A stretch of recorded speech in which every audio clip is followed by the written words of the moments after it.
Okay. We have Liam here saying Peter has a very unique soloing style, which is oriented more about phrasing, bends, slides, and awesome vibrato, as opposed to how many notes can I squeeze into a 20-second section approach. I absolutely agree with that. I'd like to know what comes first, the backing or the solo idea, in so much as do you always come up with a riff and solo over the top of it, or do you think, okay, I want to play 4 bars of this scale, 4 bars of that, and build the backing before writing it? So, sir. Well, first of all, thank you so much. I'm glad that people are paying attention to that. I mean, for me, I used to start out, but then I realized, trying to like practice to be super fast. But then I realized that I hear all these other guys that are just phenomenal at it. So I was like, all right, well maybe I should try a little bit of a different approach. Vibrato's been my number one thing, like making sure that you have a strong vibrato, because it seems like you're absolutely right. There's so many guys out there that, or girls, but anyway, that plays so fast and it's very impressive. But then they hit that last note and it just kind of falls, and it's uh, tone is everything for me, and phrasing as well. Like I said, every lead I do that too when I'm producing with other guys or other bands, and say that you need to say something with your lead. If you're really good and you can pull it off, then you can definitely add fast stuff in there. But if you're just doing that because you can't come up with anything else, I think a melody and phrasing is the key element to making a great lead. Absolutely.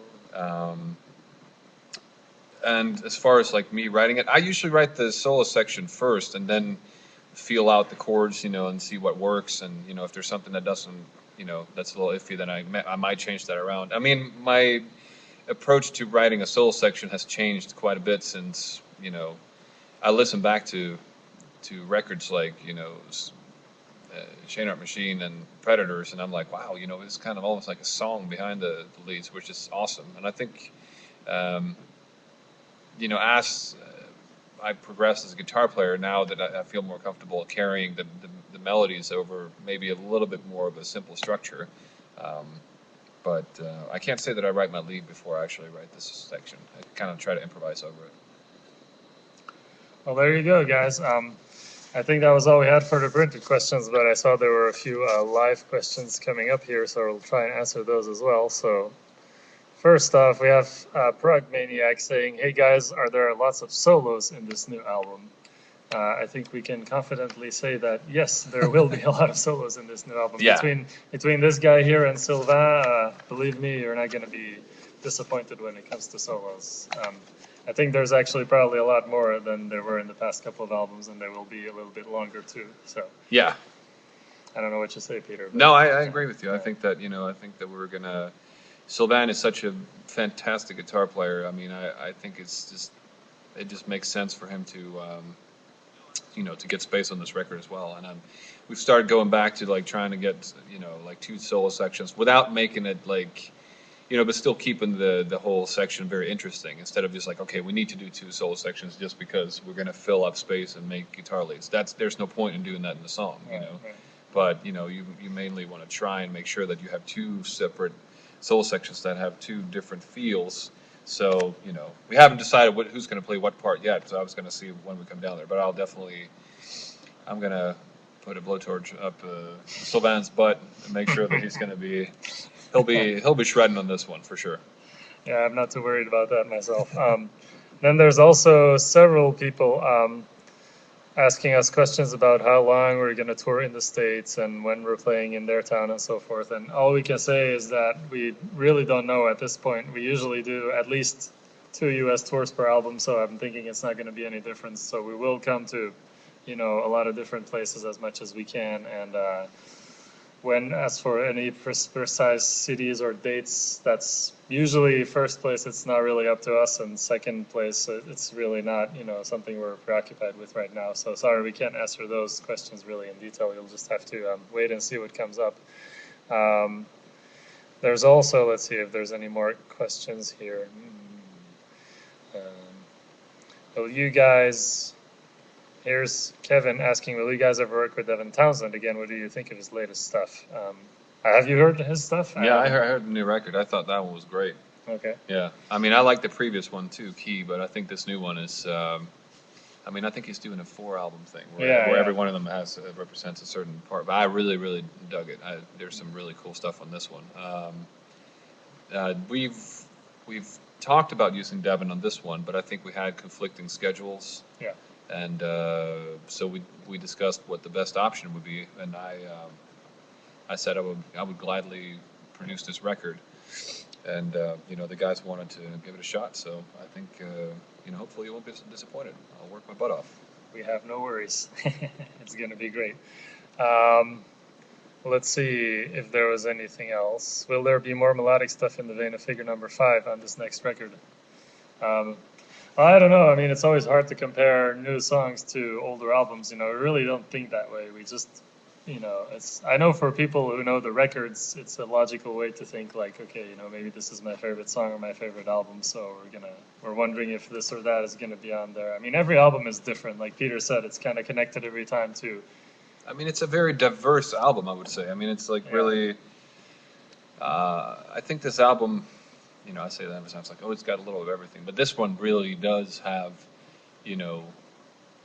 there's some super extreme, probably one of the most. I mean, that has to be the most extreme song we've ever done, right? Yeah. It kicks Pittsburgh Syndrome in the. Yeah, it does. From the curve. And then we have.